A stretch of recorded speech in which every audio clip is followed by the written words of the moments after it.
ngir ngeen ni mën di jot suñu vidéo saa su nekk da ngeen abonné fi nga xamante ni mooy Bichri Airport TV ba leen pare ngeen activé cloche de notification bu ko defee dara doo leen rawati suñu vidéo doo ngeen jëf. waaw sëñ Tuubaa seereen lool nag waaw bëgg gu ñu bëgg nag maam Cheikh Ibra moo ko waral waaw yamaluñ ko génn jëm ci kaw suuf nag waaw maam Cheikh duñ ko amal sant bu wér barke borom Tuubaa ndax lii yëpp ñu yor alalu maam Cheikh Ibra la joxe hadiya ak sukk ak raam ak wuyu mbàkkeeg du ñu gorewul rek waaye su taali bi yëpp gore woon ñëpp Fall la ñoo wuyoo waaw mennum waa kër maam Cheikh Ibra rek ñooy wuyoo Mbàkke waaw ñi sant Fall ñooñu rek koy wuyoo Mbàkke waaye suñu gore woon ñun ñëpp Fall la ñuy wuyoo waaw kon Cheikh Ibra day gën jëm man daal moo ma yéem mooy ma tax ma tuddee ke yéem gi mindeef waaw moo yéem ku dul man it nag waaw moo yéem ku dul man waaw yonent bi sallallahu alayhi wa sallam mooy ngën gi mindeef waaye maam Cheikh Ibra mooy yéem gi mindeef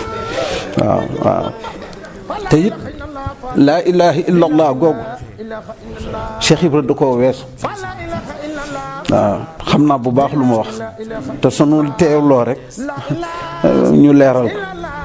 waaw ndax sooy wax laa ilaha illallah yaa ngi nangu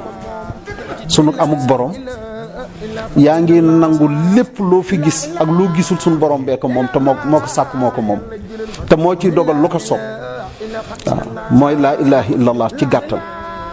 waaye Cheikh Ibra dafa wees woon foofu Cheikh Ibra dafa àggoon billaahi laa ilaha illallah waaw billaahi laa ilaha illallah kon dëggal gu muy dëggal baat boobu ci giñal ko baat bi billaahi laa ilaha illallah waaw kooku ñi xam ni suñ déggee loolu moo daañu xam ne lu rëy la te sori billaahi laa ilaha illallah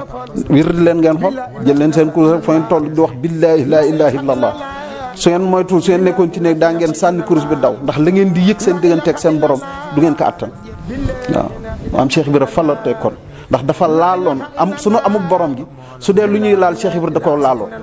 su dee lu ñuy téye Cheikh Ibra da koo téye woon su dee lu ñuy gis Cheikh Ibra da koo ni jàkk teg ci bëtam waaw su dee lu ñuy denc it Cheikh Ibra lu mu dencoon la kon waaw moo tax laa ilaha illallah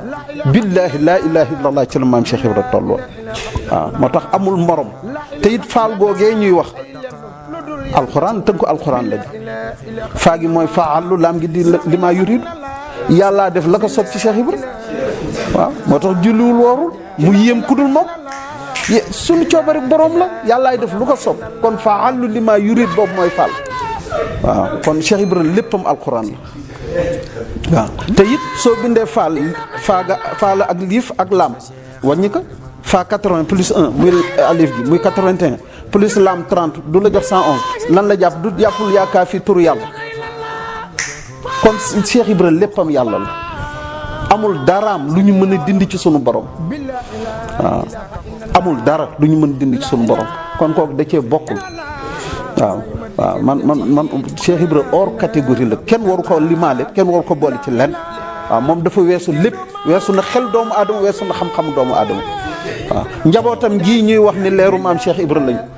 ñoom sëñ Modou Moussa Fall ak ñoom sëñ Mortal Fall ak ñoom sëñ Ablaye Fall Ndar ak ñu ni men ñooñu ëpp nañu xel doomu aadama barke borom Tuubaa waaw waaye Cheikhu maam Cheikh Ibra yi rek kuñ ci joxoon jamono mu téye ko te doxal ko taxat du dam waaw kon Cheikh Ibra da cee bokkul hors catégorie la waaw barke borom Tuubaa waaw ndokk nag ba sëñ Saliou jàngal nañu ko waaw daan di tudd sëñ Tuubaa tudd Cheikh Ibra ñàkk xam ndax day génn jëmm fii mu feeñe nii fii mu feeñe nii rek ndokk nag waaw kon loolu moo di luñ ci doon dolli di sant bu baax a baax waaw man daal jàpp naa ni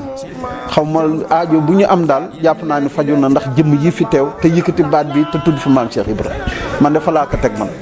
waaw te lii ma wax yi dama ci am xel mu dal dama ci fu ma nekk doxuma ci rafet njort de barke borom Tuubaa dama dox ci yaqin ci lii may wax waaw barke borom Tuubaa waaw mënuñu am ñuy jàng fa maam moom muy muritu di fexe fekk na daara ja diriir moo dindi alarbaak di beer lu Bamba wax mu daldi buur lu masaam daldi joxe Cheikh Ibrahim